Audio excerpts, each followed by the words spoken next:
Hello everyone, welcome to the session. आज की class में हम पढ़ने जा रहे हैं पंजाब स्कूल एजुकेशन बोर्ड की 8वीं क्लास की हिंदी की किताब पहली भाषा फर्स्ट लैंग्वेज और उसमें उसका चौथा पार्ट जो कि है कश्मीर यात्रा। आज हम इस पार्ट का पहले सार पढ़ेंगे, उसके बाद डिटेल में चैप्टर पढ़ेंगे और फिर क्वेश्चन आंसर्स के बारे में चर्चा करेंगे। तो चलिए इस पार्ट के सार से शुरू करते हैं।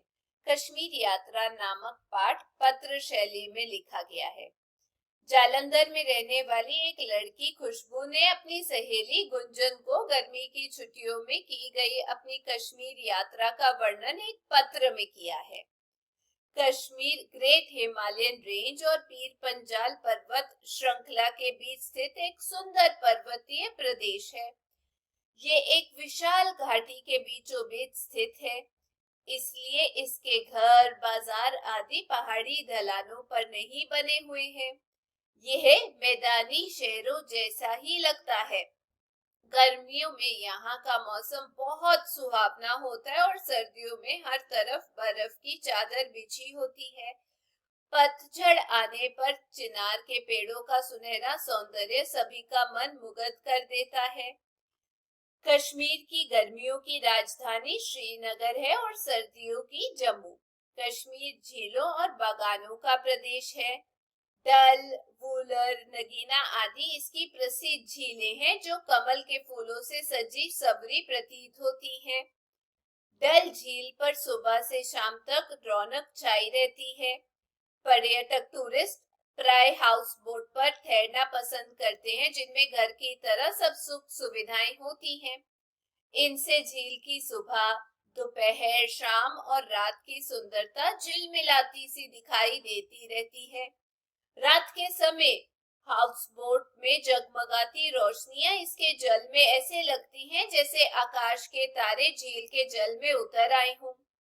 झील के बीचों बीच एक छोटे से टापू पर नेहरू पार्क बना हुआ है। यहाँ से दूर दूर का दृश्य बहुत सुंदर लगता है। यहाँ के लोगों को डोगरी और उनकी भाषा को कश्मीरी कहते हैं। ये बहुत अच्छे मेहनवाज होते हैं। मुगल उद्यान निशाद बाग डल झील के किनारे बना हुआ है।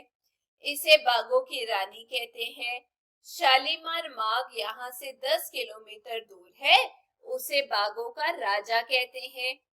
ये बाग अपनी सुंदरता से सभी के मन को मोह लेते हैं। कश्मीर में केसर बहुत उगता है, इसीलिए इसे केसर की क्यारी कहते हैं। संसार का सबसे ऊंचा गोल्फ कोर्स भी यहीं पर है। सर्दियों में यही हिमक्रिया और स्कीइंग के शौकीन अपना शौक पूरा करते हैं। कड़ाके की सर्दी को दूर करने के लिए यहाँ का कावा बहुत प्रसिद्ध है। पीने का होता है चाय। हमने सरकारी एम्पोरियम, हस्तकला प्रदर्शनी और लाल चौक शॉपिंग केंद्र से अनेक वस्तुएं भी खरीदी। यहाँ के लोग सुंदर, आकर्षक और लंबे कद के हैं। युवक प्राय पठानी सूट और युवतियां कश्मीरी कढ़ाई वाले पोंचू या फरन पहनती हैं। यहाँ की सुंदरता के चित्र देखकर ही मन में धरती के स्वर्ग की सैर करने की इच्छा जाग जाती है। तो ये था आज का पाठ का सार। अब हम चर्चा करेंगे, पाठ को डिटेल में पढ़ेंगे और समझेंगे। चलिए शुरू करते हैं पत्र को पढ़ना। कोठी number 158, Shivvihar, Jalandhar. Pin code दिया गया है। दिनांक 30 जून 2012। प्रिय सखी गुंजन, सप्रेम नमस्कार। मैं इस बार ग्रीष्मावकाश में तुम्हारे पास ना आ सकी क्योंकि पहले तो मैं छुट्टियों का काम पूरा करने में लगी रही। अब ग्रीष्मावकाश क्या होता है? गर्मी की जो छुट्टियां होती है उसको बोला जाता है। उसके बाद बताया गया फिर अचानक हमारा कश्मीर जाने का कार्यक्रम बन गया। अचानक मतलब एकदम। कल दोपहर को ही वापस आए और आते ही मैंने तुम्हें वहां की फोटो ईमेल कर दी। फिर भी गुंजन, मैंने सोचा क्यों ना तुम्हें पत्र लिखूं जिससे मेरी यादें ताजा हो जाएंगी और तुम्हें भी कश्मीर के प्राकृतिक सुंदरता की अनुभूति हो जाएगी, ज्ञान होगा। सखी, कश्मीर ग्रेट हिमालय रेंज एवं पीर पंजाल पर्वत श्रृंखला के मध्य स्थित खूबसूरत पर्वतीय प्रदेश है। अब यहाँ पर मध्यम मतलब होता है मध्य का मतलब बीच में, और पर्वतीय मतलब पहाड़ी क्षेत्र जो होते हैं उसे बोला जाता है। अन्य पर्वतीय स्थलों की तुलना में ये कुछ अलग है। पर्वतीय स्थल होते हैं जहाँ पर सबसे ज्यादा टूरिस्ट आते हैं, लोग देखने आते हैं, यात्रा करने आते हैं, घूमने आते हैं, क्योंकि यहाँ के घर, बाजार पहाड़ी ढलान पर नहीं बसे हैं, बल्कि एक विशाल घाटी के मध्य स्थित होने के कारण ये मैदानी शहरों जैसा ही लगता है। गर्मियों में यहाँ चारों ओर हरियाली का आंचल फैला होता दिखाई देता है और मौसम बहुत सुहावना अच्छा होता है। सर्दियों में यहाँ हर तरफ बर्फ की चादर बिछी होती है। पतझड़ आरंभ होते ही जदर चिनार का सुनहरा सौंदर्य मन मोहित करने लगता है। इसकी शोभा का आनंद लेने देश विदेश से अनेक पर्यटक टूरिस्ट आते हैं। पर्यटन ही कश्मीरी लोगों की आजीविका मुख्य साधन है, मतलब उनके जो रोजगार है वो टूरिज्म से ही चलता है। तो यहाँ पर मौसम जब बदलते हैं तब भी पर्यटक आते हैं और अलग अलग टाइम पे वो यहाँ की सुंदरता का नजारा लेते हैं। उसके बाद बताया गया है, जानती हो सखी, भारत में कश्मीर ही एक ऐसा राज्य है जिसकी 2 राजधानियां हैं। गर्मियों में श्रीनगर और सर्दियों में जम्मू। कश्मीर की झीलों व बागों का प्रदेश भी कहा जाता है, क्योंकि यहाँ डल, वूलर, नगीना आदि कई सुंदर मनमोहक झीलें हैं, जिनमें खिले हुए कमल के फूल खूबसूरती को 4 चांद लगा देते हैं और सुंदर बना देते हैं। डल झील पर तो सुबह से लेकर शाम तक रौनक ही रौनक होती है। हम वहीं पर फूलों से सजी हाउस बोट में ठहरे थे, जो कि किसी छोटे होटल के समान थी।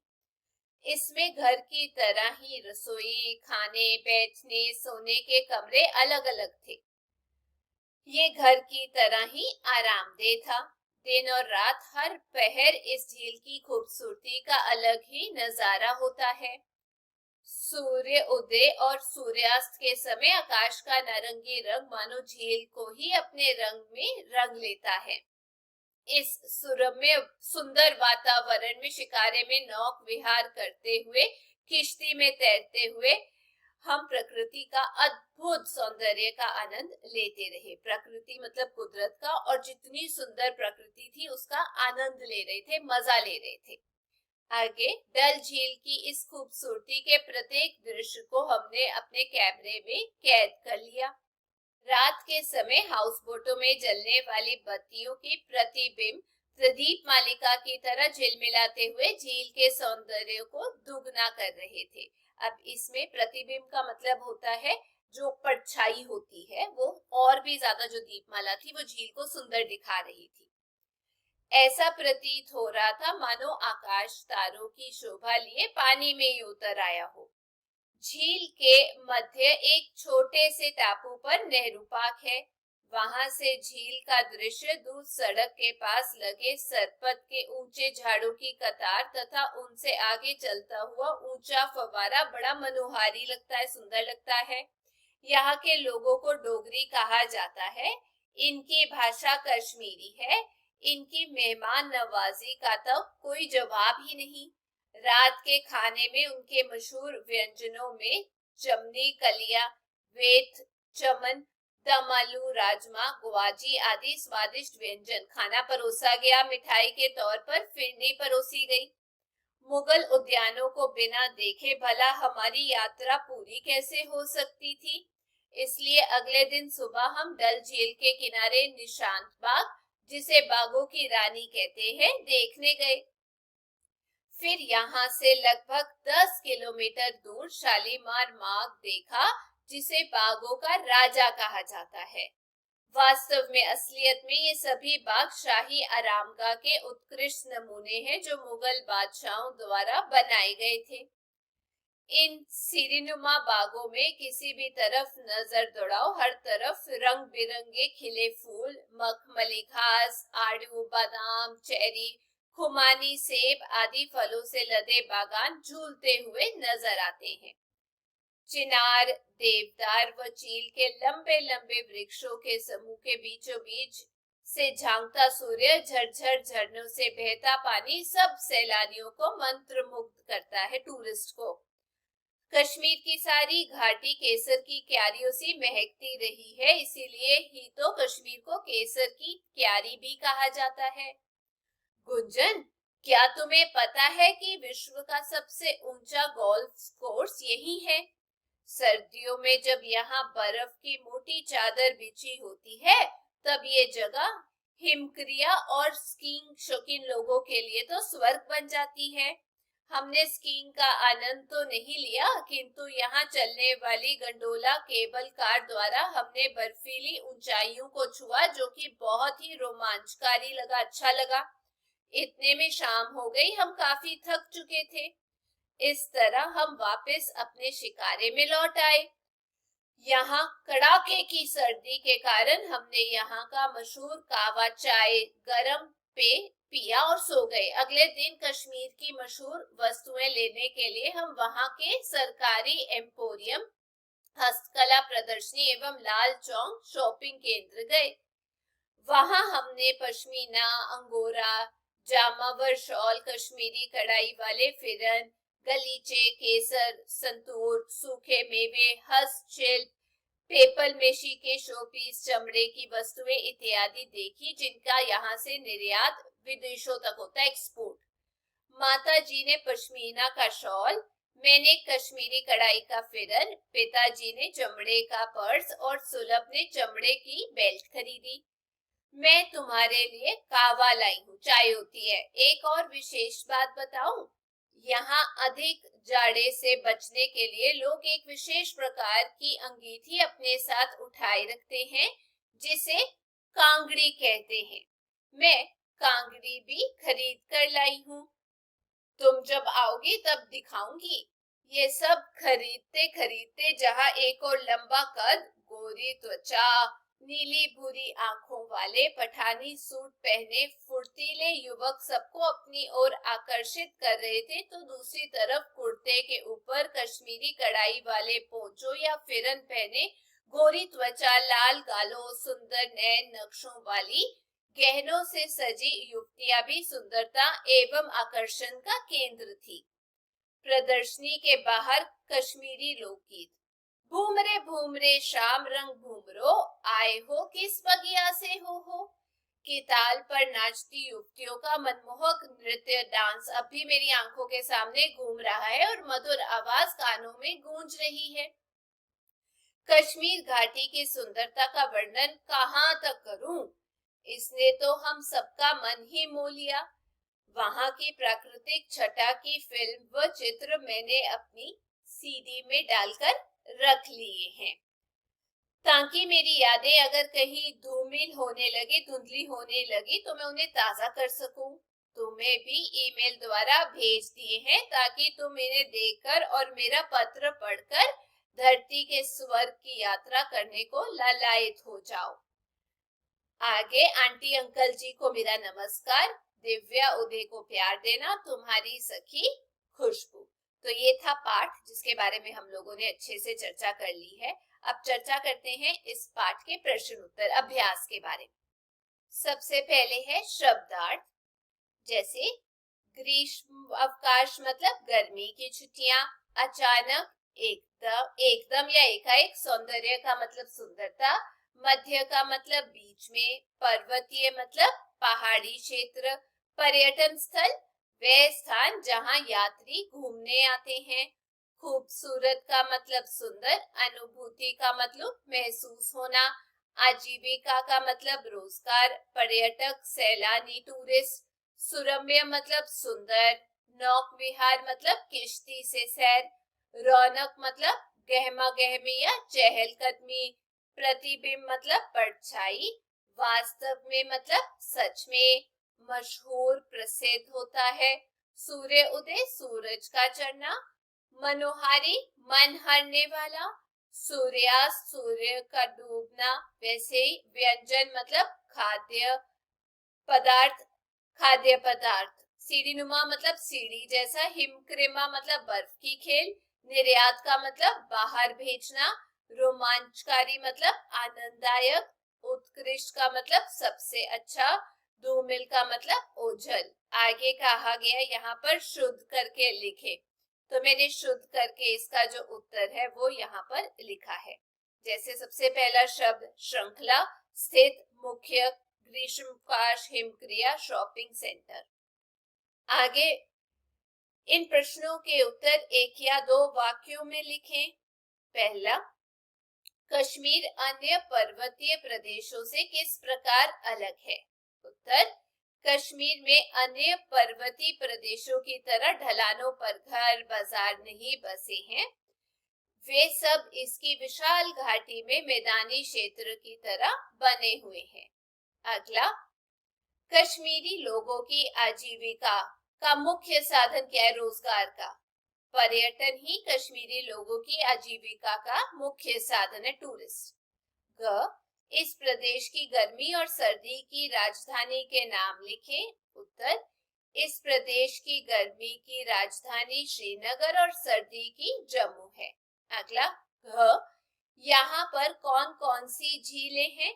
उत्तर, यहाँ पर डल, वूलर, नगीना आदि झीलें हैं। आगे, यहाँ के लोगों को क्या कहते हैं? उत्तर, यहाँ के लोगों को डोगरी कहते हैं। च, यहाँ के कौन कौन से बाग देखने योग्य हैं? उत्तर, यहाँ के निशांत और शालीमार बाग देखने योग्य है।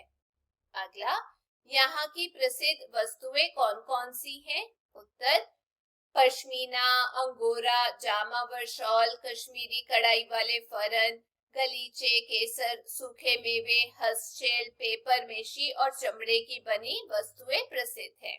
ज, यहाँ के लोग अपने आप को ठंड से कैसे बचाते हैं? उत्तर, यहाँ के लोग अपने आप को कावा, गर्म कपड़ों और कांगड़ी से अपने आप को ठंड से बचाते हैं। आगे इन प्रश्नों के उत्तर 4 या 5 वाक्यों में लिखें। पहला प्रश्न, डल झील के सौंदर्य का वर्णन करें। उत्तर, डल झील कश्मीर की शोभा है, इसमें खिले हुए कमल उसकी शोभा को 4 चांद लगा देते हैं। इसमें हाउस बोट तैरती हुई बहुत सुंदर लगती है। सूर्योदय और सूर्यास्त के समय आकाश का नारंगी रंग इसे अपने रंग में रंग देता है।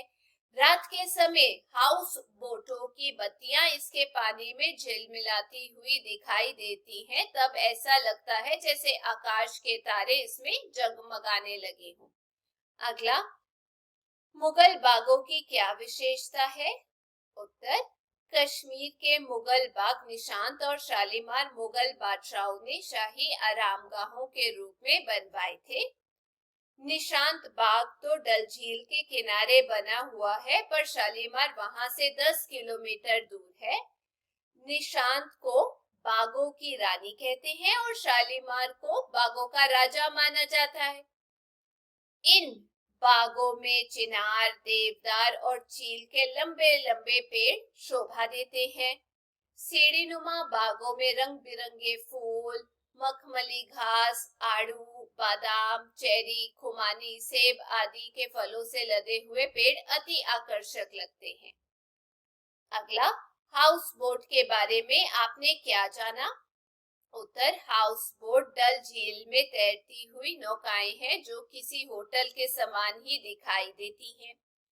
इनमें घर की तरह रसोई, खाने, बैठने और सोने के अलग अलग कमरे बने होते हैं। इन्हें फूलों से सजाया जाता है। रोशनी की पूरी व्यवस्था इन पर की जाती है। रात के समय इनमें जलने वाली बत्तियां पानी में दीपमालिका की तरह जगमगाती हुई बहुत ही सुंदर लगती हैं। तब ऐसा लगता है जैसे आसमान तारों सहित धरती पर उतर आया हो।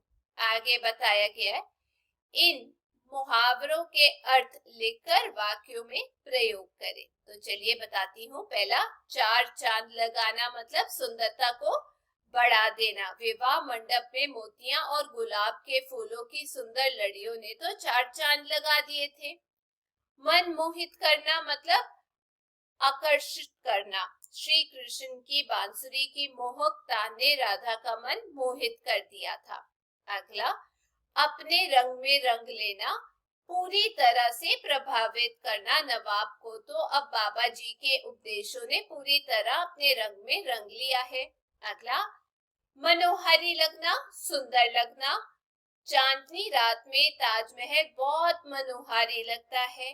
अगला, मंत्र मुग्ध करना, मतलब बस में कर लेना, प्रभावित कर लेना। लता मंगेशकर की मधुर आवाज तो सभी को मंत्र मुग्ध करने की क्षमता रखती है। छेमा, मन मोह लेना, मतलब आकृष्ट कर लेना। तुम्हारे इन सुंदर नृत्य ने सभी का मन मोह लिया है। अगला, वाक्यांशों के लिए एक शब्द लिखे। तो यहाँ लिखा है सूर्य का उदय होना, वो हो गया सूर्य उदय। सूर्य का अस्त होना, सूर्यास्त। अगला, गर्मियों की छुट्टियां, उसे बोलते हैं ग्रीष्म अवकाश। जहां तरह तरह की वस्तुएं प्रदर्शित की जाए उसे बोला जाता है प्रदर्शनी। आराम करने का स्थान उसे बोला जाता है आरामगाह। और मन मोहने वाला उसे बोलते हैं मनमोहक। आगे विपरीतार्थक शब्द लिखे, जैसे दिन का रात, देश का विदेश। वैसे ही विशाल का संकुचित, सर्दी का गर्मी, निर्यात का आयात, सुबह का शाम, सूर्योदय का सूर्यास्त, दूर का पास, सरकारी का गैर सरकारी। आगे बताया गया है इन शब्दों में से विशेषण और विशेष्य अलग करके लिखे। तो मैंने यहाँ लिखा है पहले शब्द, फिर विशेषण लिखा है और फिर बाद में विशेष्य लिखा है। सबसे पहला वर्ड पर्वत श्रृंखला, पर्वत और श्रृंखला। पर्वतीय प्रदेश में पर्वतीय विशेषण, प्रदेश विशेष्य। पहाड़ी ढलान में पहाड़ी और ढलान। विशाल घाटी में विशाल और घाटी अलग कर दिया। मैदानी शहर में मैदानी और शहर। मनमोहक झील में मनमोहक और झील अलग है। वैसे ही सुरम्य वातावरण में सुरम्य और वातावरण अलग हो गया। अद्भुत सौंदर्य, अद्भुत और सौंदर्य। शाकाहारी व्यंजन, शाकाहारी और व्यंजन हो गया। मुगल उद्यान में मुगल और उद्यान। सीढ़ीनुमा बाग, सीढ़ीनुमा और बाग। बर्फ की चादर, बर्फ की और आगे चादर अलग है, विशेष्य। इन शब्दों के पर्यायवाची शब्द लिखो, जैसे कि बाग का बगीचा और वाटिका। पहाड़ के लिए पर्वत, गिरी। आजीविका का धंधा या रोजगार। पर्यटक, घूमक्कड़ या भ्रमणकारी। आकाश के लिए व्योम या नभ। तारा का तारक या नक्षत्र। प्रसिद्ध का मशहूर या विख्यात। आगे इस पत्र को पढ़कर कश्मीर के बारे में 10 पंक्तियां लिखें। मैंने लिखा है हमारे देश भारत के उत्तर दिशा में स्थित कश्मीर राज्य अपनी प्राकृतिक सौंदर्य के लिए विश्व भर में प्रसिद्ध है। इसे धरती का स्वर्ग माना जाता है। ये अन्य पर्वतीय क्षेत्रों की तरह नहीं है, क्योंकि इसके घर, दुकानें, संस्थान आदि पहाड़ी ढलान पर बने हुए नहीं हैं। वे सब मैदानी नगरों की तरह एक बड़ी और अपार सुंदर घाटी में बने हुए हैं। इसमें जहां सब और ऊंचे ऊंचे पहाड़ हैं, तो दूसरी ओर समतल मैदान है जिन पर केसर लहलहाता है। यहाँ शालीमार, निशांत और चश्माशाही जैसे सुंदर बाग हैं, जिनसे नजर हटाने का मन नहीं करता। इनके ऊंचे ऊंचे वृक्ष, रंग बिरंगे फूल और हरी भरी मखमली घास सभी को अपने पास रोक रखने की अद्भुत प्राकृतिक क्षमता रखते हैं।